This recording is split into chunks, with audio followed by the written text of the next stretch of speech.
D2 Word Life here with L freaking goddamn Rip Locked Up Tides. Here, fucktard. What? I said there was no El Grande Americano, fucktard. You interrupted me. I was calling you L Locked Up Riptides or some shit. Asshole.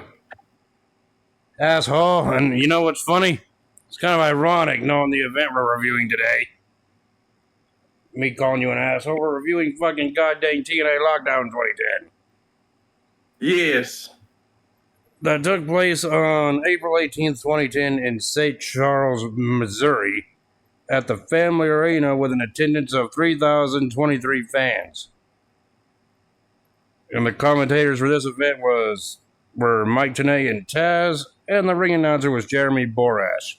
And since this was a TNA Lockdown event, every match in this fucking show was contested inside the steel cage structure. Yes. So I'm just like, okay, let's see how this is the first time for the reviewing a show with every match contested inside the steel cage.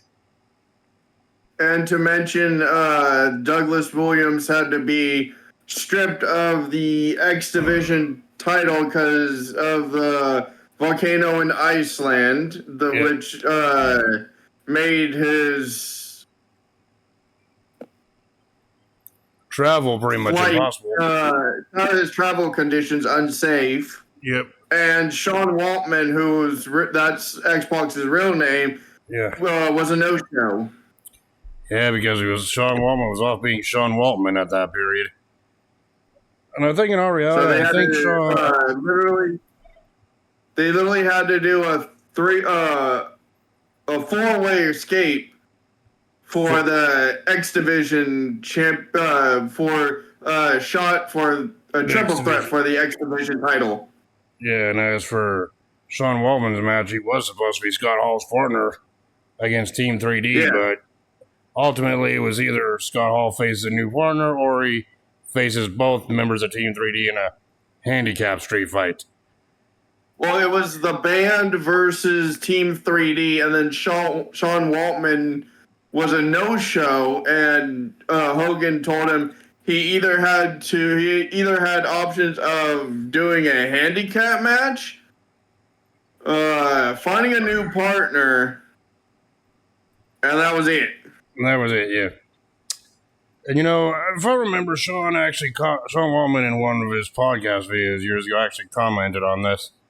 I guess he didn't show because he was either having a contract dispute, or two, he was injured. Couldn't wrestle. Anyway, so that's why he wasn't even there. Supposedly, that's what I heard. Right?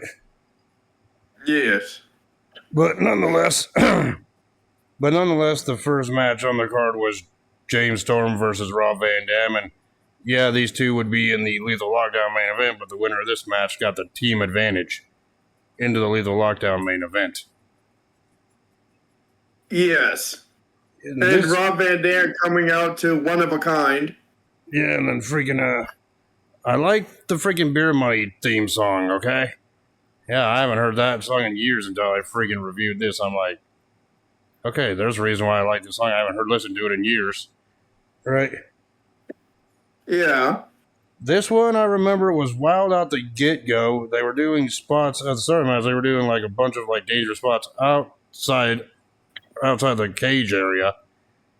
Yeah, right when James Storm was about to enter, Rob Van Dam literally kicks the steel cage right into the steel cage door right into his face. Yeah, and during that shuffle on the outside, I don't know exactly what happened to Van Dam, but he smashed his head against something because his forehead was busted open when they got back into the ring. He draped Storm over the barricade. Yeah, I remember. And then he ran RVD's head into the steps. That's probably what sliced his head open. Yep. Yes. Yeah, I didn't catch that part when watching this. I was just like, okay, I was like, what the hell? Okay. I must have not caught the spot where Van Dam got his head smashed into the steps. And of course, Yes, Storm prevented the leg drop from the barricade and was slamming RVD's head into the steps, which broke him open. Yeah, and I know back in the ring, James Storm was in control for the most part while working on that open wound, but Van Dam fought back resiliently. I think near the end he did hit a rolling thunder followed by a frog splash to get the win. In typical Van Dam fashion.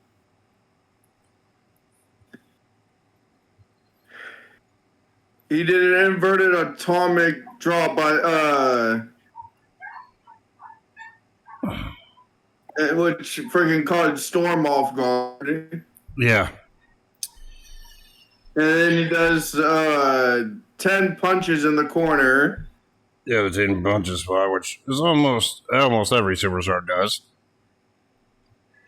Yeah, well, everyone does.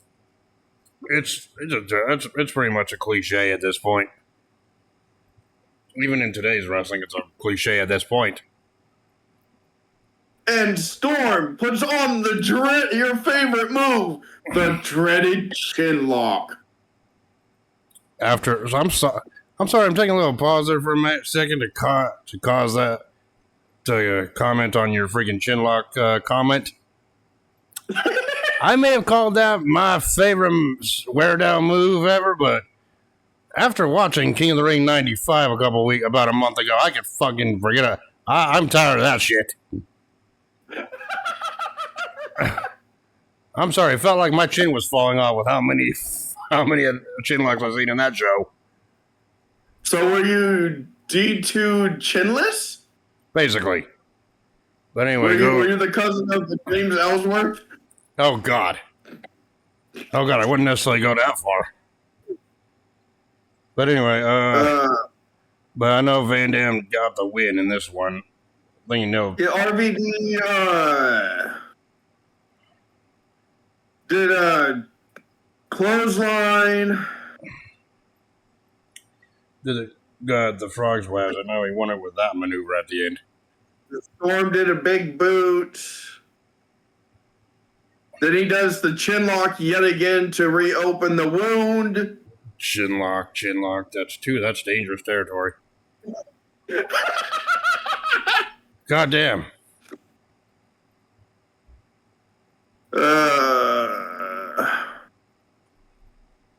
And then Van Dam, I think. He elbows him. Storm tried to do a clothesline. RVD ducks it. Then Storm runs off the ropes and RVD hits him with the power slam. He hits a power slam. Split leg moonsault. Got the 1-2. For the 3 count. And then Storm hits a chin breaker, your other favorite. So it wasn't just the chin lock, it was the chin breaker. Chin lock might as well be the chin breaker at this point. And then Storm takes a swig of his beer. Swig his beer to that. Do you believe if that was even real beer anyway? Yes. Well, could have been non-alcoholic beer, but yeah. Then he tried to hit Storm tried to hit the last call. It didn't work on Van Dam dodged it. Yeah. Yeah, and Van Dam dodged that. He went for. Then he did a spin kick, then the frog splash, and got the 3 count. Got the 3 count there, yeah. So yeah, Van Dam won. I forgot. Chin locks and steel cage matches, they don't go together. Yeah, then you freaking write me a message, you son of a bitch. Yeah, I know I did. It was some funny message. You go fuck yourself. And this was a stipulation of whoever won the first match would have the advantage in the lethal lockdown, which Hogan's team had the advantage of the lethal lockdown because of the win by RVD. Missed opportunity. Missed opportunity. Instead of Team Hogan, they should have just called it Team Brother. What? Really? I had to go there with it.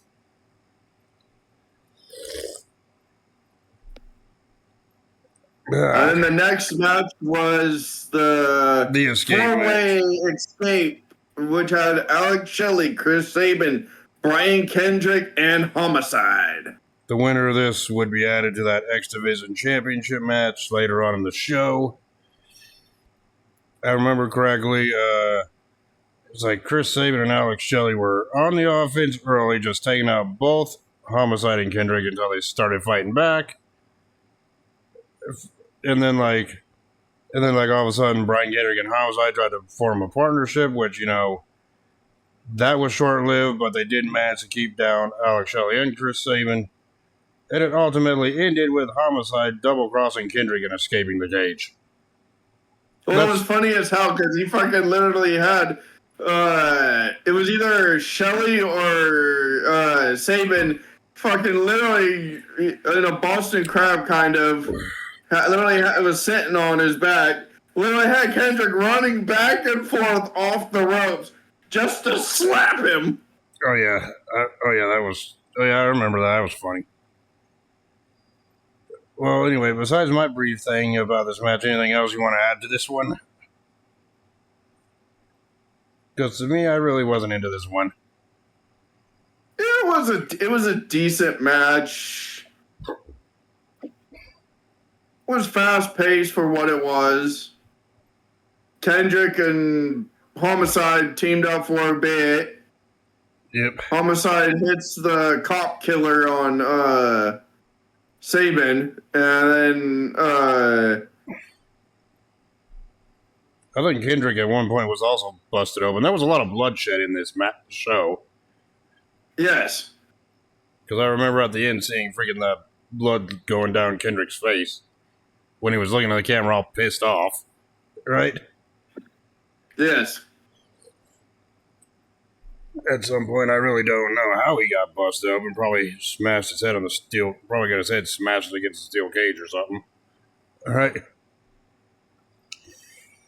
But yeah, either way, Homicide won this. Okay, but I forgot to mention this. The opening contest, I thought it was a good way to open up. Homicide hits over head belly to belly on Shelley while Kendrick was standing on Sabin's face, and that's what busted up because he got hit by Homicide's heel.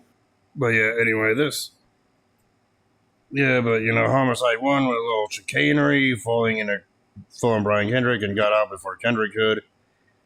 I forgot to. It was the camel clutch that he freaking was applied. That's what it was. Yeah, and then I forgot to mention this, but the opening match with Van Dam defeating Storm, I thought it was a good little fun way to open up the show.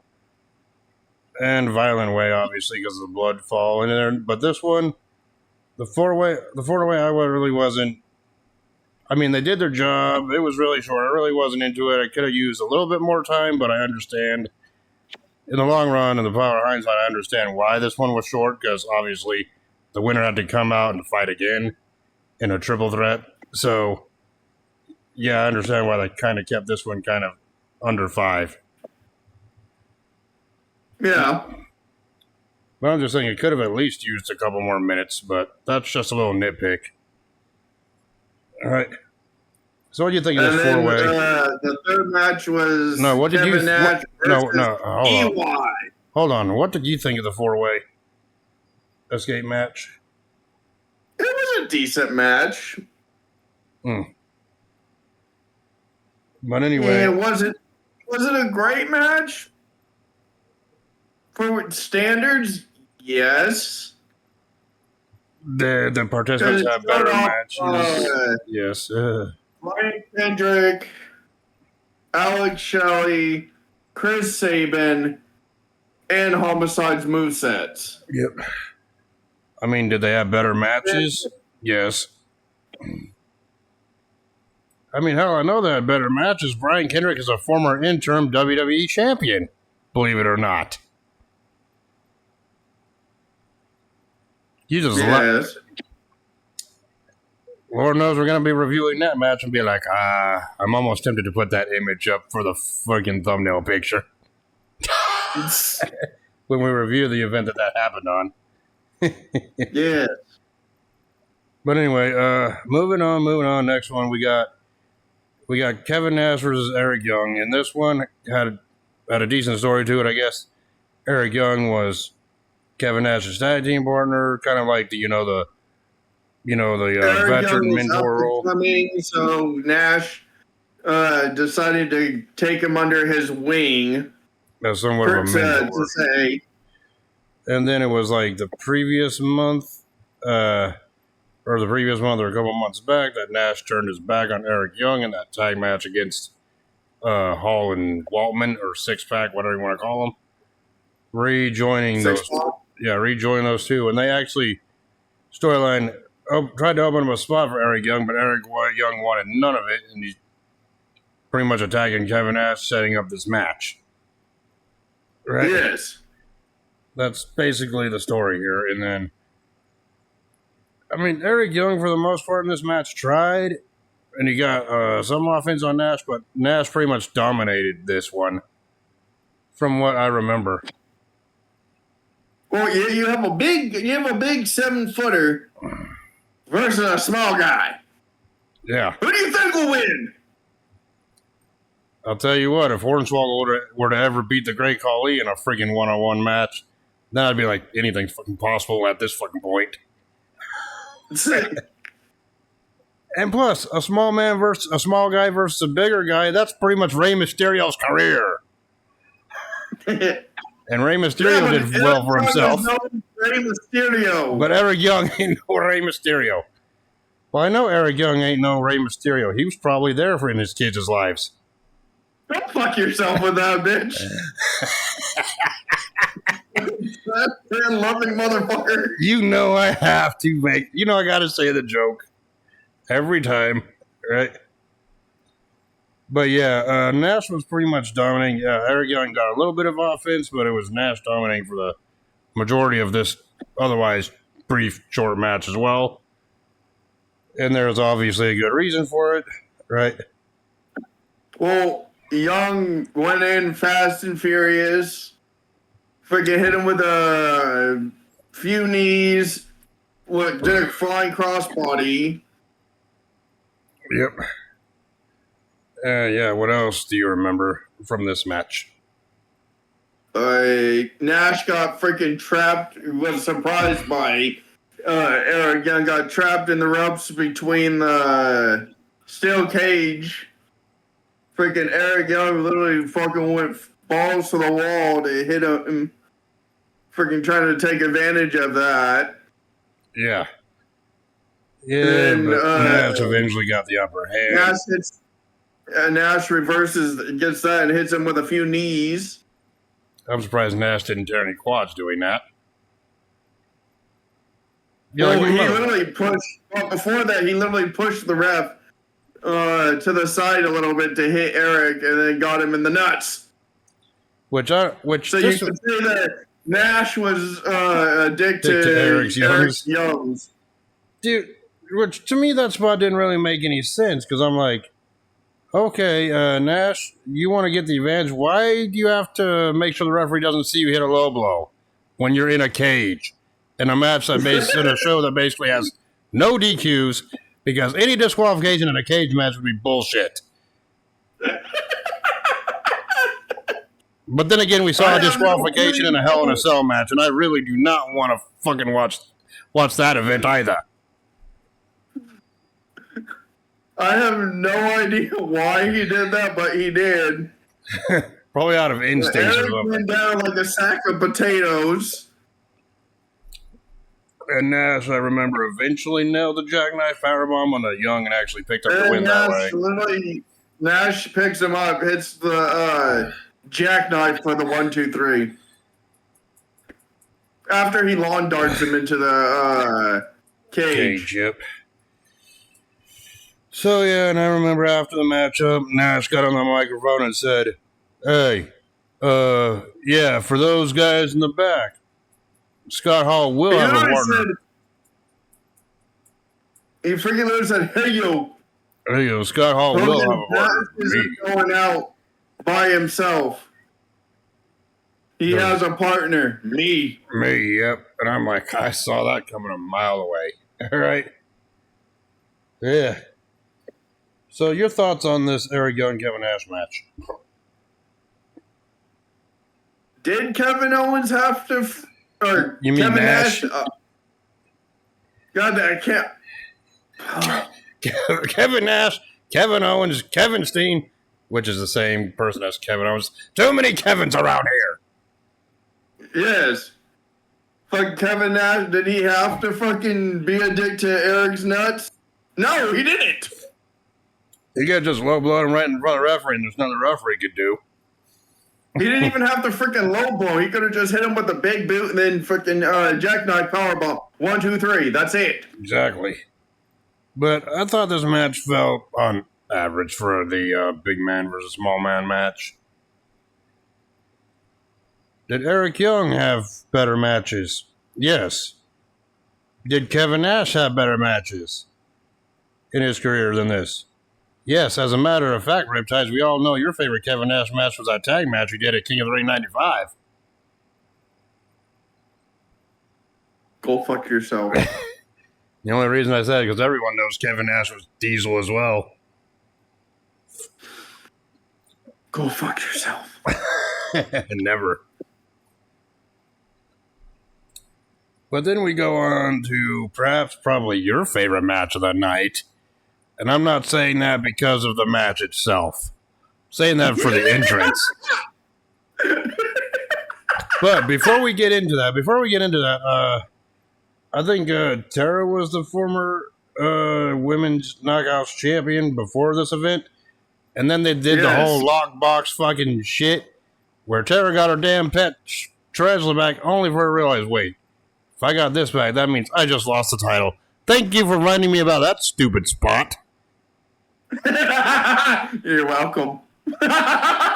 So Angelina Love pretty much won the title off of Tara by opening a box. Think about that for a second. That's the most stupidest way to lose a championship. Or win one. I would have been like, screw that fucking tarantula. Where's my championship? This is why I picked this event, because you forgot that. That was stupid and it was cringe. That's what built up to this. I was very much surprised when I announced this pick that you did not catch on to what I was doing. I mean, I heard about that fucking angle, obviously, and even in videos, in these freaking like videos, YouTube videos discussing shit angles or crap angles in wrestling history. I forgot that angle happened right before lockdown. Until they played it in the video package before this match. I'm like, really? This crappy one where Victoria or Tara, whatever you want to call it, loses a championship, not even in a match? Yes. Just by someone opening a box. It's like, oh yeah, TNA match would be like, oh, here's a present. Your present is you lost the title without being in a match. That's stupid. That's more ridiculous than a Hell in a Cell match ending in a DQ. But nonetheless, we got this match now where the beautiful people challenged freaking Angelina Love and Tara with all the belts on the line. Which Tara, if you guys don't know, is Victoria in WWE before she got released. Yes. When she came out to her Broken theme song, which I think is one of her better theme songs. Yes. And this one we had the beautiful people who were TNA Women's Tag Team Champions. Yes, TNA did it first before WWE. And they were taking on the TNA. Velvet Sky, Madison Rayne with Lacey Von Erich. Yes. And then they were taking on the TNA Knockouts Women's Champion, Angelina Love, and her partner Tara. The person she won the title from by simply opening a box. And this was for all the titles, the TNA Women's Tag Team titles and the Women's Championship. If Velvet Sky and Madison Rayne, if either one of them got the pinfall win, either Tara or Angelina, whoever pinned would be the TNA Women's Champion, or if Angelina Love and Tara pin one of the beautiful people, then they would be the tag champs. Sky and Madison Rayne, they would get the tag team titles. Yep. Yeah, and let's talk about the beautiful people's entrance again, because we all know that was your favorite part of this one. Why? That's the only time you'll ever be jealous of a metal rope. I feel like a broken record. Son of a bitch! I feel like a broken record. I said the same thing last week when we did fucking Bound for Glory. Yes. Yeah. But anyway, what are some spots you recall or know from this matchup? Because I think this was also a short match as well.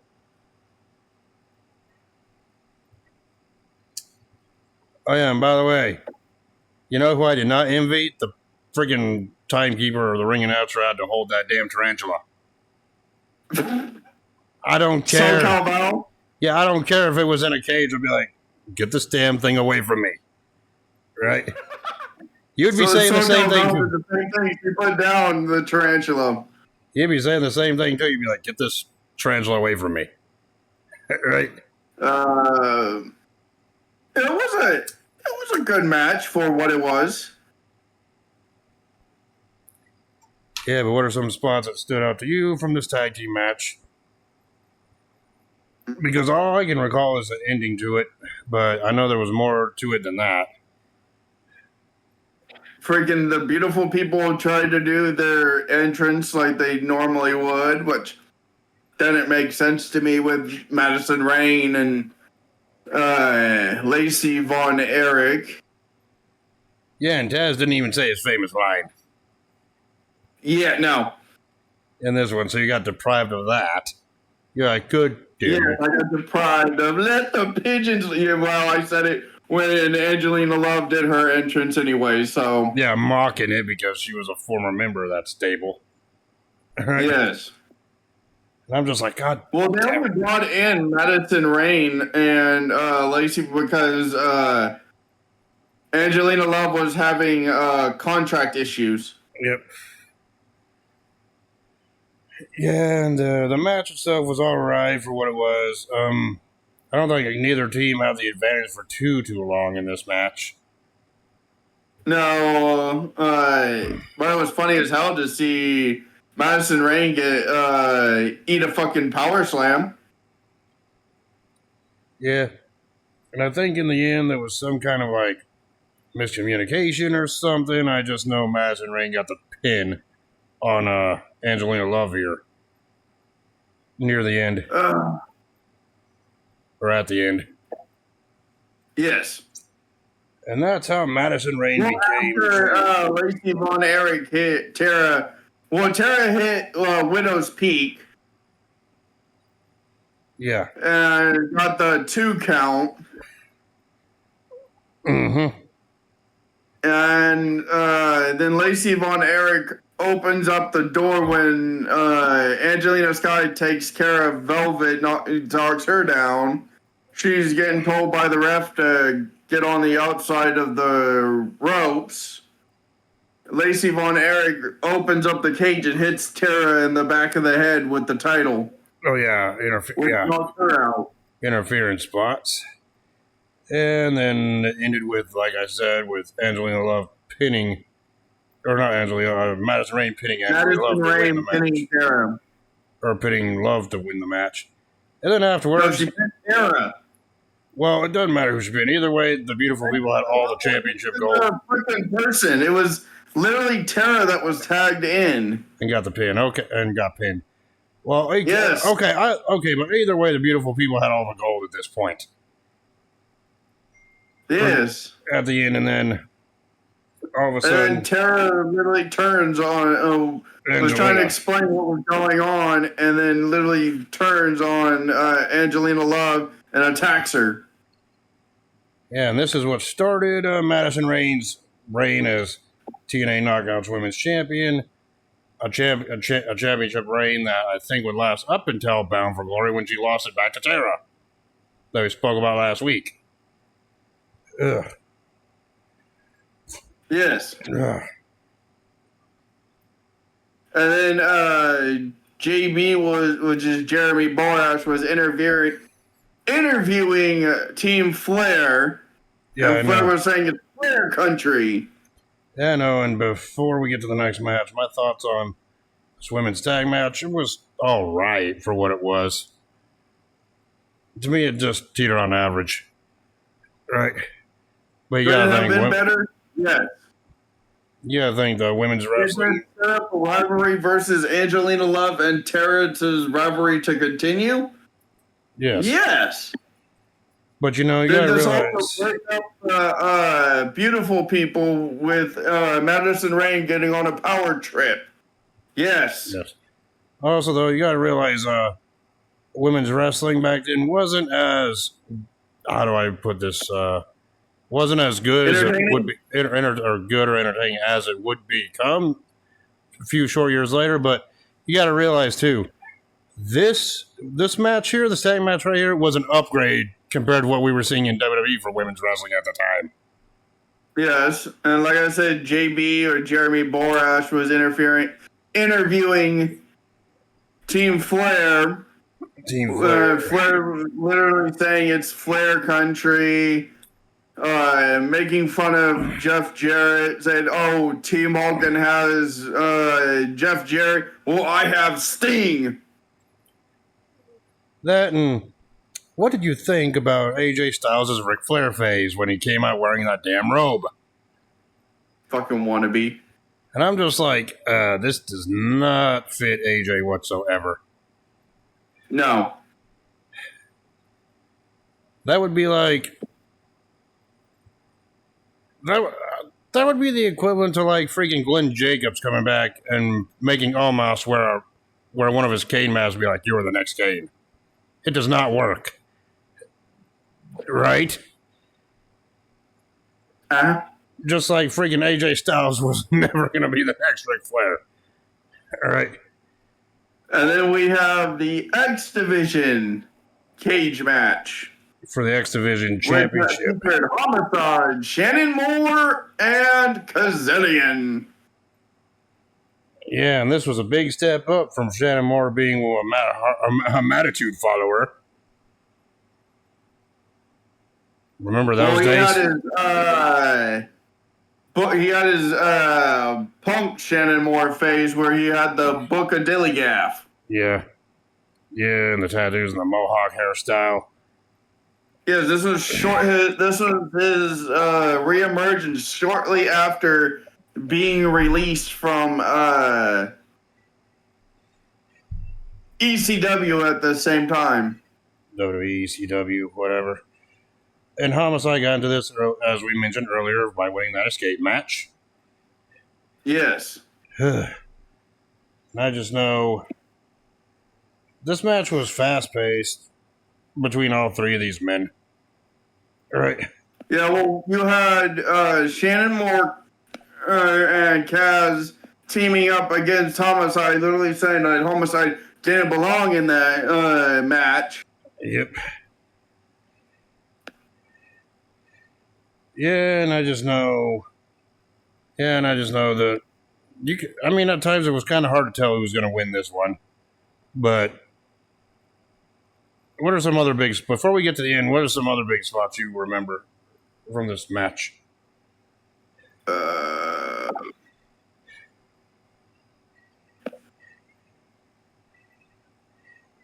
It was just one big ass blur. All I remember is in the end, Kazarian got the deciding fall to win the X Division title. It was really freaking Shannon Moore Kaz hits springboard, pin, 1-2, breakup. Shannon Moore hits a freaking crossbody, gets a 1-2 on freaking Homicide because Kaz breaks it up. Yep. It was literally pinfall after pinfall. There was freaking literally no way for Homicide really to get any momentum in that match. Or any of them to get momentum. It was just 1-2 breakup. 1-2 breakup. That's why I meant it was like fast paced. Everyone was in a frantic to try to end. I think because this match was short, that's what they had to do. But in the end, it was Kazarian who managed to get that 3 count to become X Division champion.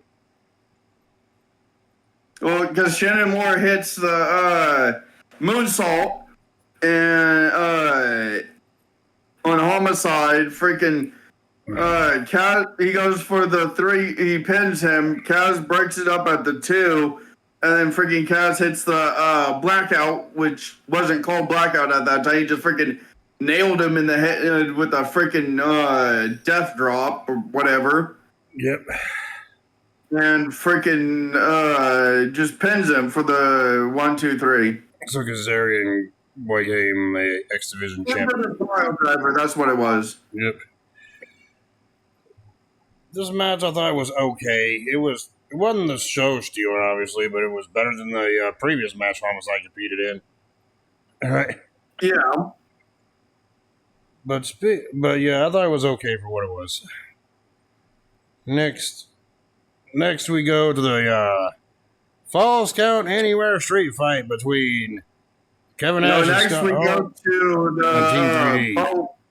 No, next we go to Jamie Borash interviewing the Pope, doing a promo. Oh, yeah. And then, which was just him saying his typical stuff, saying, oh, I'm going to beat AJ and all that crap. Typical D'Angelo De Niro. Yep. And if you guys didn't know, Angelo De Niro was Elijah Burke in WWE. Yes. And for those who don't know, and I know we haven't name dropped him in a while, did you know Elijah Burke or D'Angelo De Niro here was the last opponent that Chris Benoit ever had? Yes. Yeah, I still remember. That was literally days before the incident happened. But, enough about that. Everyone knows the history. And then we go to Team 3D versus The Outsiders. Kevin Nash which was Kevin Nash and Scott Hall. The original founders of the NWO from back in their WCW days. Right? Yes, what Bully Ray or Brother Ray was saying, it's going to be a street fight, not a cage match, and they're going to leave the cage door open so they can just fucking do their street fight. And to say that in the opening moments after Nash and Hall came out, and this was Nash's second match, by the way, I'm surprised he didn't screw up and say it's Scott Hall and Kevin Owens. I mean Nash. Go fuck yourself. Yeah. But anyway, is it safe to say that Team 3 pretty much dominated Hall and Nash as far as beating them up in the crowd, too? Yeah, this was not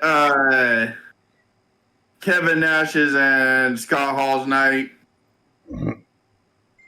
I mean, they did manage to fight back, and that's how they got into the ring, but once they were in the ring, it just didn't get any better for Hall and Nash. Well, they literally threw Devon back into the ring, tried to hold the door shut for Brother Ray. But, Brother Ray fucking throws the goddamn steel chair at the door, which hits Nash somehow. Well, it hits his hands. Yes. And did you know in Pro Wrestling Logic... Sounds like he got hit in the head. Oh, yeah, because did you know in Pro Wrestling Logic, if you're holding a cage door shut and someone throws a chair at the cage door, even though it hits your hands, your head starts hurting for some reason. Yes. Just like when we were playing 2K that Last Man Standing match I recently uploaded. Oh, did you know that in Pro Wrestling Logic, if you get hit in the legs with a steel chair, your head starts hurting for some reason? Yeah. Logic, am I right? Yes. Yeah, and that's pretty much what put Scott or Kevin Nash out. Freaking Bubba came back in the ring, and pretty much they were double teaming Scott Hall, including doing their "What's Up" spot on Hall, where Devon did his flying headbutt into the nether region. So in a sense, Devon was a dick to Scott's Halls, right? Yes. Followed by Brother Ray yelling, "Devon, get the tables," which they did. Which they did the 3D, or what it was called in WWE, the Dudley Death Drop. Or the 3D. They hit the 3D through the table onto Scott Hall, and then Scott Hall took the pin, and Team 3D won this match. Yes. Your thoughts on this one? It was good for a street fight, I would say. Well, I couldn't even really say it was a good match, because it was more of a domination by Team 3D than a really Scott Hall and Nash putting up a fight.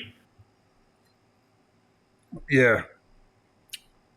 Obviously, did Kevin Nash better matches than this? Well, obviously, Kevin Nash and Scott Hall had better matches when in their younger days. These men had better matches against each other. No, Team 3D had way better matches too in their career. This one literally didn't do that for me. But I'm like, okay. But the wild brawl that happened kind of saved it from getting a crap score from me. But other than that, it just didn't. Other than that, it's like I really wasn't into the ending spots. Except for the 3D to the table, because the crowd always pops for that. Yes. Because that's a Dudley or Team 3D signature, or whatever you want to call it. Yes.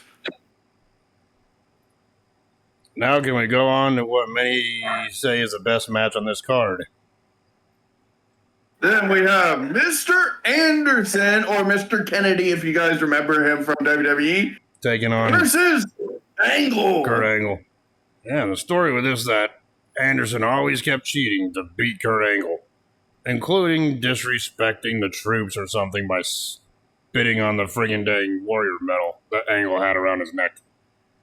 Or, yes. Essentially the dog tag, whatever you want to call it. And is it bad? I seen the friggin' dog tag there, and I thought to myself, I want to steal it.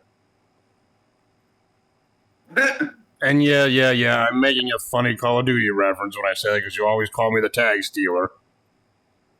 You wanted to be the tag sucker. But either way, that's pretty much what their story rolled around, and Anderson actually beat Angle in a ladder match to get the key to the door. So the only way to freaking win this match was to escape via door. Yeah. And Anderson had the key so he could unlock the cage whenever he wanted to in this match. He fucking did a golem impression, like, I have the key, my precious. And I'm just like, oh, Jesus Christ, that's cringe. And then I thought, God damn it, I know that reference that you just mentioned. All right. I'm like, wow, way to go, you're from Lord of the Rings. Yeah, and then after Anderson came out of the ring, Angle came out. And yeah, it started off with Angle kind of like trying to bait Anderson in, but then it just went on to a straight up, they were beating the hell out of each other. Whew. Oh, fuck. To say that this match was violent is an understatement. It was freaking violent here. Oh, this is one of the most violent matches that Angle and Anderson / Kennedy had ever had. Yes. And what are some spots? Because this is a continuation of their feud from WWE as well. Yeah, what are some spots that you remember from this? Let's just call it what it is, from this bloodbath. It wasn't just, it was a war. Yeah. Freaking hell, what are some spots you remember from this? Tried to get out of the cage by unlocking it, by beating down Angle a bit. Yeah. Freaking turned his back. Angle gets back up and fucking takes it to him. Yeah, with the key still in the lock. I remember, right? Well, it wasn't in the lock because he was trying to put it in the lock. Anderson was trying to put it in the lock. I'm just gonna say Kennedy for now because I know too many people that are named Anderson. That's just gonna get very fucking confusing for me. Including one of our real life friends. Yes.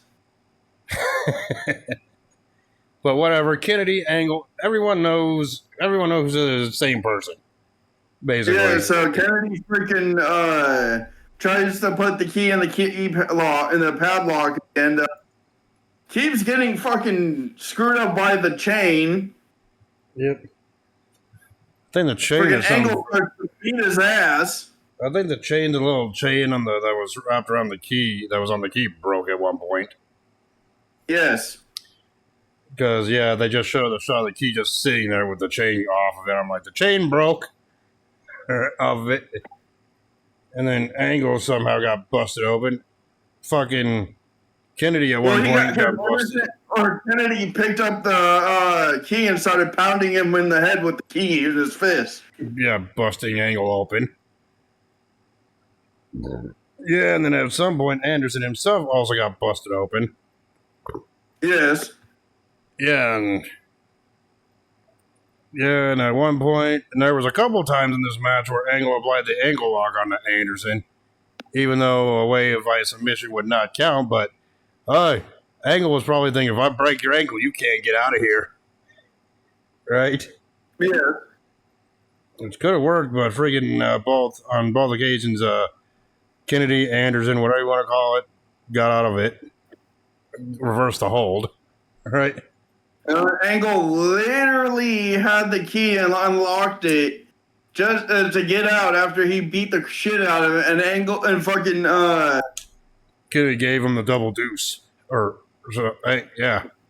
Anderson gave the double. Kennedy gave him the mic check, but that got countered into the German. Yeah. And holy crap, I think it was. And then fucking Kurt Angle freaking had the key unlocked. It was gonna freaking turns around because he's like Kennedy's like, oh Kurt. He freaking gives him the double bird. Kurt Angle freaking literally closes the damn door. Back up. Gets back and then continues beating this man's ass. Yeah, beating Kennedy or Anderson's ass here. But the one spot that stood out to me, besides how this match ended, and we'll get there in a minute, was when Angle, I think he hit an angle slam, had Kennedy down, and he goes all the way to the top of the fucking cage, and he decided to go. Yeah, he went up to the top of the cage and performed that dang moonsault off the cage. And I swear to God, how Anderson did not get concussed, I don't know. Probably protect himself, because on the landing it looked like Angle crushed his head with his knee. Yeah. And I'm thinking to myself, that's it, Anderson's dead. His head's flattened. Well, also, the angle was kind of off on the moonsault because it was kind of a little bit sideways from my perspective, a little bit when Kurt freaking went backward and did that fucking moonsault flip. Yeah.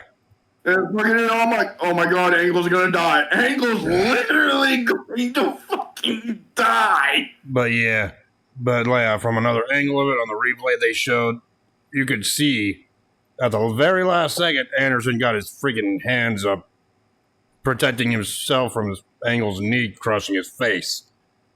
Yes. So I'm like, okay. At least we know Anderson wasn't crushed here. Right? Dude, that was the most shocking and most brutal ass fucking match those two have ever fucking had. Oh yeah. And I mean ever. Oh yeah, and before the moonsault spot, I just remember this. I remember Anderson taking some of his athletic tape off and literally choking Angle with it. And that looked disturbing. Yeah, and then afterwards, Kennedy was going for the door. Then Angle took the freaking chain, probably the one to the key, whatever, or the medal that he had, the Warrior medal he had, and proceeded to choke out Anderson with it. Right? Yes. Yeah, actually, no, the first time, that was the second time. The first time Anderson tried to go for the door, Angle stopped him with the ankle lock the second time. And then freaking the second time Anderson tried to get the door, that's when Angle started choking him out. And when Anderson was choked out, dangling there. It was the chain to the key. Yeah, it was chained to the key, whatever. Choking him out with the chain to the key. Yep. Yeah, and then when Anderson was laid out unconscious, literally hanging out of the door, Angle took the time to get out of the door, and you know what? He just looked at the prone, and Anderson was like, you know what? Fuck him. Spat on him, and then stomped him on the balls on the way out. He curb stomped that motherfucker. So in the end, stomped him out. So in the end, Angle was a dick to Kins Andersons. Yes. And walked out like a boss, winning the match. Or the war, right? Yes. Your thoughts on this one? My God, that was fucking brutal match. That shit had me hanging by a fucking hair. Yeah. To me, I'm like, well, these two motherfuckers are dead. To me, main event match aside, this one was the match of the night, in my opinion. And yeah, no wonder people still talk about the Angle Anderson lockdown match today. Right? Yes. This was a war. And honestly, if it wasn't for the Lethal Lockdown main event, this match could have easily main evented this pay-per-view with the way that was. Right? Yes. Oh. But yeah. So yeah, I call this one the match of the night. More like the war of the night. Right? And then we have the semi-main event, which was the TNA World Title match. AJ Styles with Ric Flair. No. Versus Angelo De Niro. Whoa. You got his name wrong. For this show, he was AJ Styles Flair. Okay, whatever. Well, whatever. AJ Styles was the defending champion at this point, taking on D'Angelo De Niro, who won a number one contenders match for this opportunity. And of course, the referee for this match was your favorite referee of all time, Earl Hebner. Wait, Earl Hebner was a referee for this TNA title match? Yes. Yeah. You know, I heard Earl Hebner. He was a fair referee. I mean, he doesn't have a blemished record of screwing any wrestlers over. I mean, we can just go ask Shawn Michaels and Bret Hart how great of a referee Earl Hebner was. They'll tell you straight up.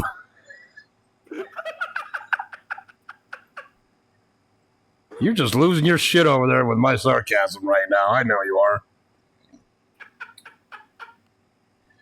We all know that Earl Hebner was your favorite referee of all time.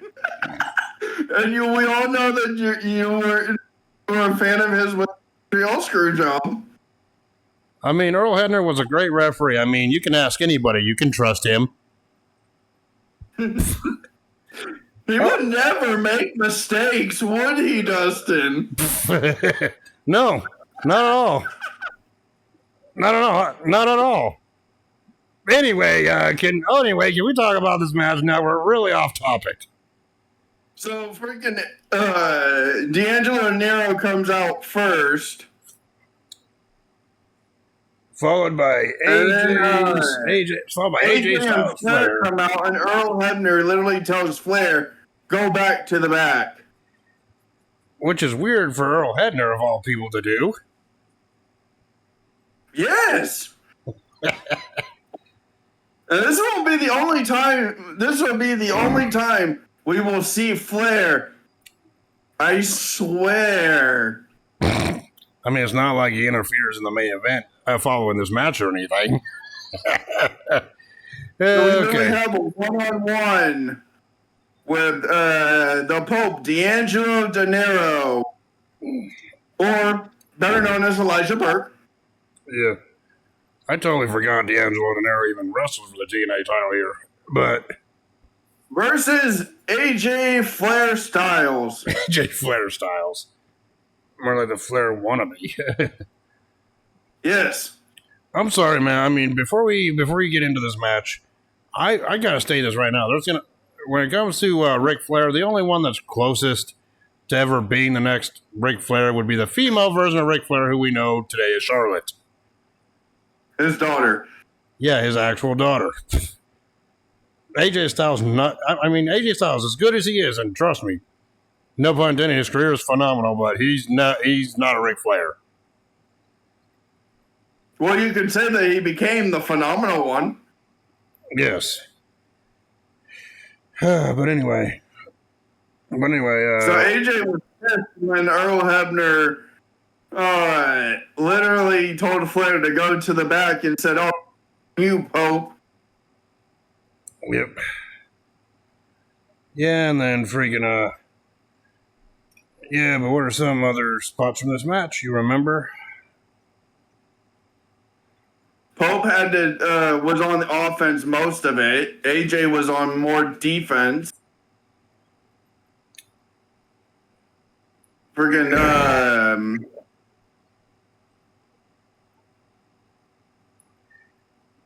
I mean, D'Angelo De Niro, for the most part, looked like he was on his way to kick AJ Styles' ass. Yes. Let's face it. I mean, he had the momentum for, I had to guess, about 70% of this match. He had the momentum for 85.9999999%. Yeah, and how did freaking AJ Styles get back in the driver's seat? By cheating. Of course. Specifically, how did he get back in the driver's seat? Cheap tactics. Yes. Like specifically, but yeah. What are some spots here that you remember that stand out? He deliberately was targeting the Pope's shoulders. Yeah. And elbows and shit. Yeah, that's kind of a smart strategy. Target the weak body parts. So that kind of derailed the Pope's momentum. Yeah, and then I just know Styles went for a Styles class at one point. De Niro blocked it, I believe. Went back on the offense against Styles here. I mean, we're also almost going to see the bionic elbow. Yes. And at times it looked like De Niro got the win, but nope. AJ Styles always kicked out for whatever offensive move, including De Niro's finisher here, I believe. AJ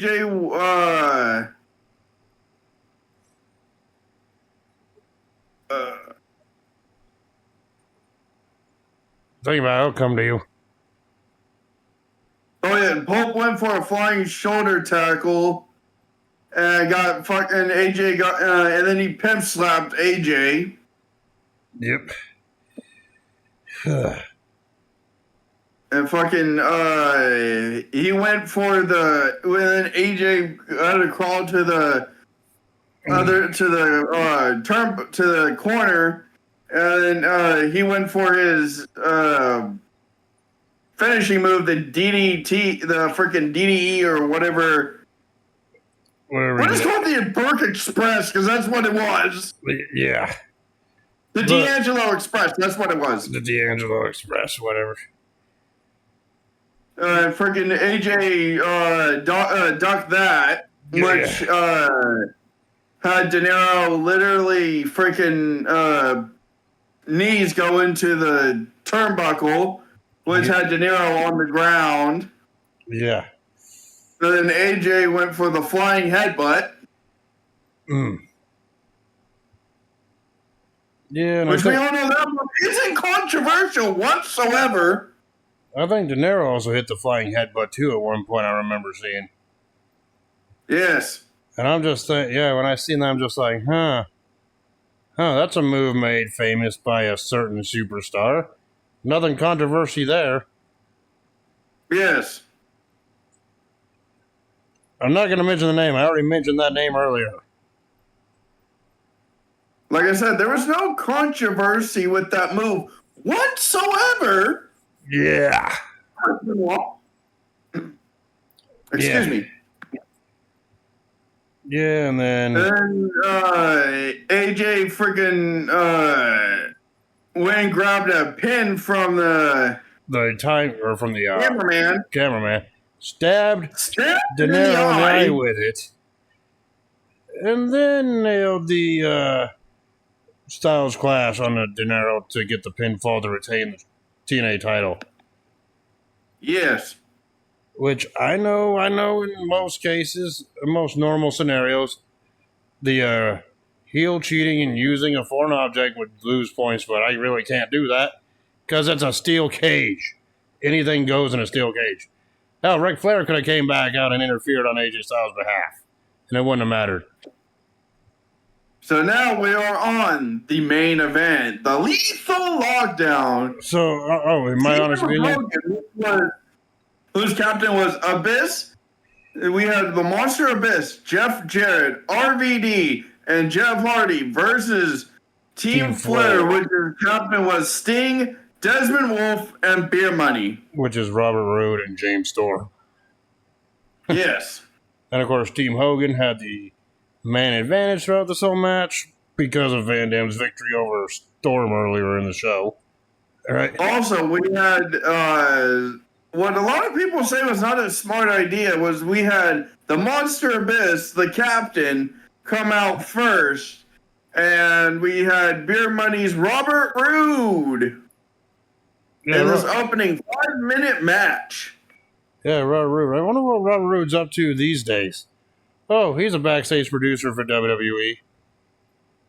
He's retired. Yeah, and I wonder what Abyss is doing these days. He's also a backstage producer for WWE and retired. Funny how that works. Right? Yes. But yeah, these two were the first two to start off with, and obviously I got to make note of this. When Abyss made his entrance, he was carrying a sack with something in it. Or a bag with something in it. We already now come into play later. Right? Yes, it was his favorite, tax. And they brawled, Roode and Abyss brawled for like 5 minutes straight, and then we did the countdown, and another member of Team Hogan came out, which was RVD. Which was Van Dam. Van Dam all bandaged up, but it didn't matter because that wound got reopened up later on in the match. Again. Right? Yes. And after about 2 minutes, another member of Team Flair came down, which I believe was Desmond Wolfe. Yes, it was Desmond Wolfe. The second was after the 5 minute, we had the 2 minute warning for then it was 2 minutes, and then we had RVD come out. Then another 2 minutes in the match pass, and then Desmond Wolfe comes out. He literally goes after Abyss, trying to take the Hall of Fame ring from Abyss because Chelsea, his manager, Desmond Wolfe's manager, wanted Hogan's ring. Which obviously Abyss wasn't going to give up easily. But then after about 2 minutes of that, Team Hogan got the advantage once again with this time Jeff Jarrett entering the match. Right? Yeah. Which meant there was only one member of Team Hogan left to come out. And then Jeff Jarrett was cleaning house for a little bit until he got knocked down. And then we had another member of Team Flair come out, and it was James Storm, who we saw earlier. And then James Storm, first thing he did was attack Van Dam, trying to get revenge for that loss from earlier in the show. Yes. And after about another 2 minutes, Jeff Hardy, the last member for Team Hogan that was supposed to be coming out. All we hear is Jeff Hardy's theme song, Ride It to the Top. Yeah, all we heard was this theme song. Jeff Hardy wasn't coming out. And then next thing you know, we cut backstage. To the back, and we see Jeff Hardy laid out. Then they pan out, and we see Sting. With a baseball bat. Implying that Sting knocked out Jeff Hardy with a bat before Jeff Hardy could enter the ring. Side area. Yeah, and then that was a freaking bummer. And you think that's the end of Jeff Hardy, right, guys? Right? Right, Dustin? Yes, that was the end of Jeff Hardy. We never seen him in Team Flair 1. By the way, that was bullshit. Yeah, no. Excuse me, no. We all know that you wanted Team Flair to win. You didn't like Team Brother. I bet most people watching it with the power retrospect would have wished that Team Flair won. No. But anyway, after about 2 minutes, after about 2 minutes of that, Sting was the last person to enter the team captain for Team Flair.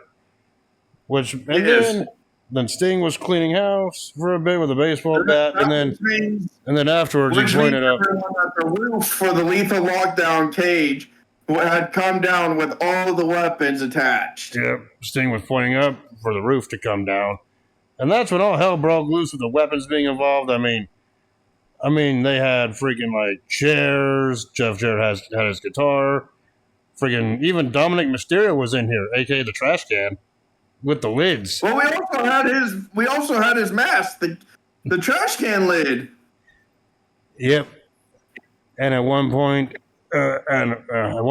Abyss was in control. He took his freaking bag that he brought out, opened it up, and dumped the contents all over the freaking ring canvas, which turned out to be thumbtacks. Yes. And then, and then a little later on, right when it looked like freaking Abyss was going to go through the thumbtacks, Abyss got the upper hand on Sting, and Sting got planted into the thumbtacks. Yeah, the freaking Sting was doing clotheslines trying to knock Monster Abyss off. And fucking, yeah, and then Abyss fucking literally stands and then he fucking knocks him out. Starts beating his ass. And then he fucking puts it on the choke slam on him right into the thumbtacks. Yes, and this was after Abyss ripped off freaking the leather jacket off of Sting too. Yes. And then Sting got choked over the thumbtacks, and I'm just thinking to myself, I thought to myself, damn, I forgot Sting ever took a freaking thumbtack bump in his career, but I guess this was the one and only that I remember. Yeah, you guys think the cactus challenge was bad? Yeah, you do not want to get chokeslammed into thumbtacks. Yeah, and then Jeff Jarrett, he got friggin' thrown out of the ring. And when I say out of the ring, I mean the door broke wide open after nailed Bill hit their finishing move. Yeah, and then Jeff Jarrett went flying out of the ring. Yeah, then right when that happened, guess who came out? Flair! No, it wasn't Flair. Oh, no. All you hear, then right when that's going on, all you hear is ride it to the top. Once again. And all of a sudden, Jeff Hardy came out officially. And instead, yes. and he brings his trusty friend, Kendo Stick.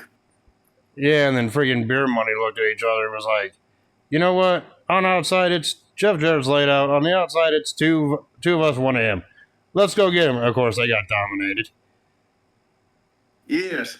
Which eventually Jeff Hardy made his way up to the top of the cage with the roof on it. And daring Beer Money to come up. And then Beer Money both came out. Two separate sides of the cage.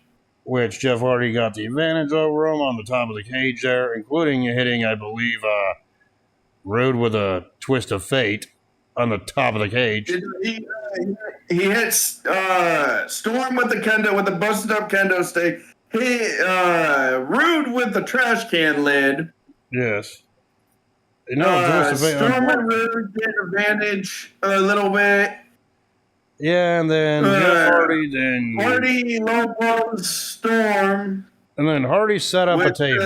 Then he hits the twist of fate on Rude. And then Hardy set up a table.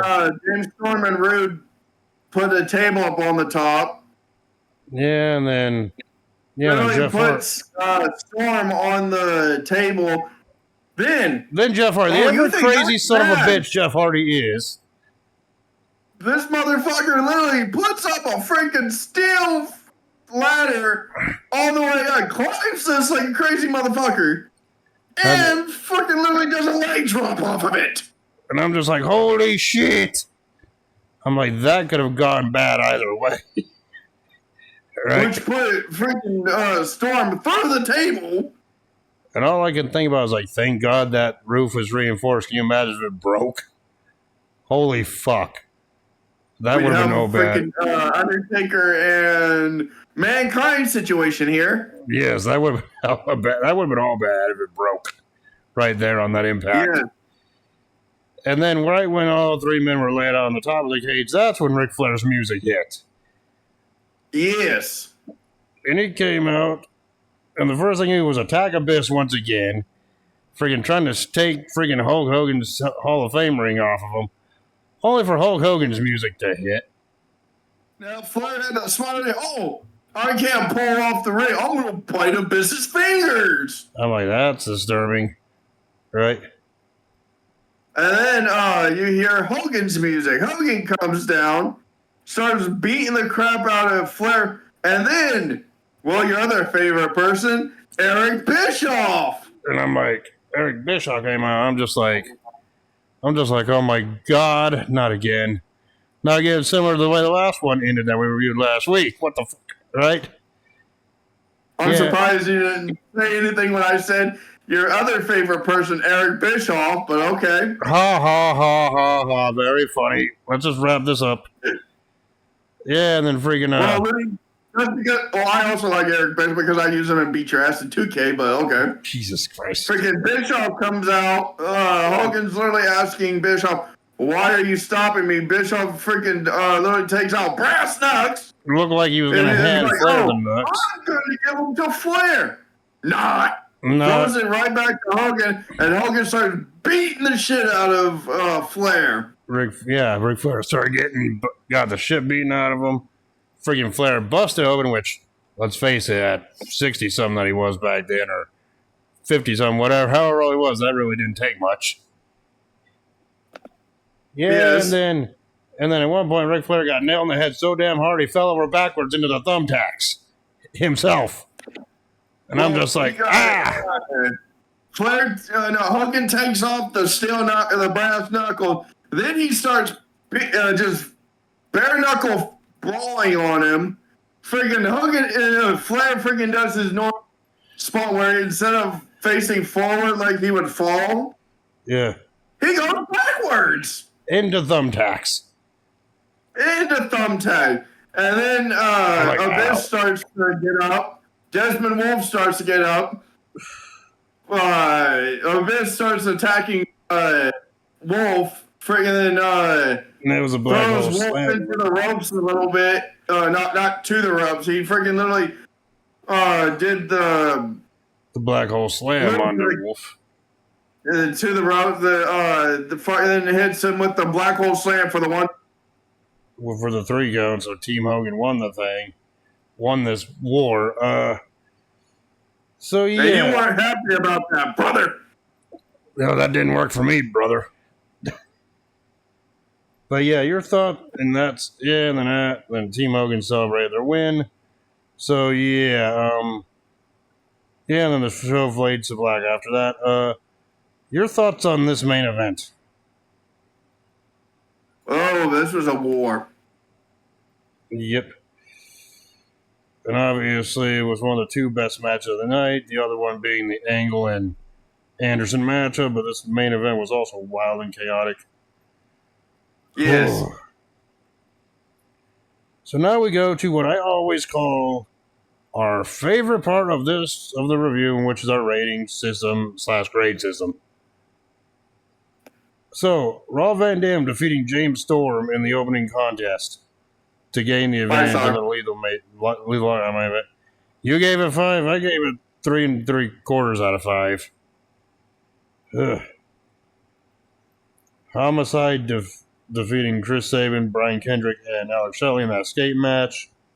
I only gave it 2.5 out of 5. I gave it a 3.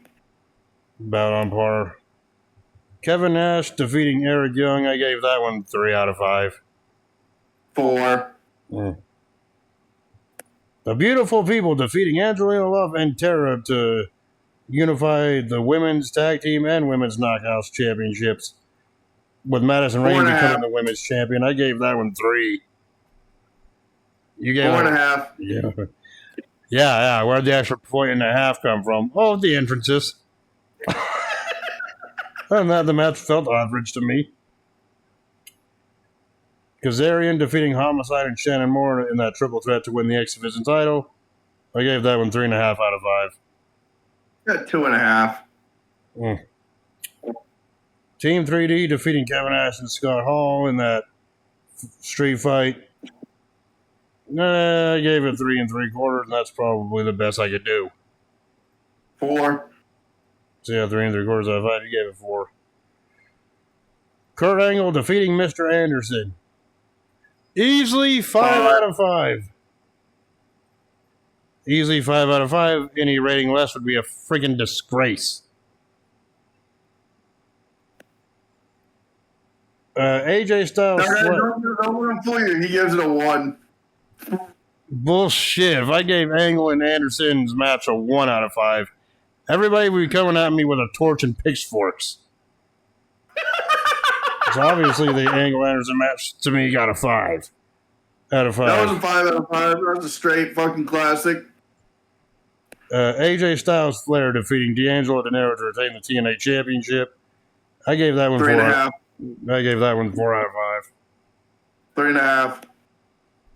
And obviously the main event, which saw Team Hogan defeat Team Flair in that lethal lockdown, 5 out of 5. Yeah, 5. And my final grade for TNA Lockdown 2010 is a B. C. I enjoyed it a little bit more than you overall, I guess. So. Well, it's a B plus to C territory. So yeah, I know this isn't one of our best reviews, but it is what it is. So, I know our next pay-per-view that we're going to be reviewing will be Evolution 2025 that airs this Sunday, since Saturday is Saturday night's main event. And yeah, I'll briefly go over the results of Saturday night's main event at the beginning of the Evolution 2025 review.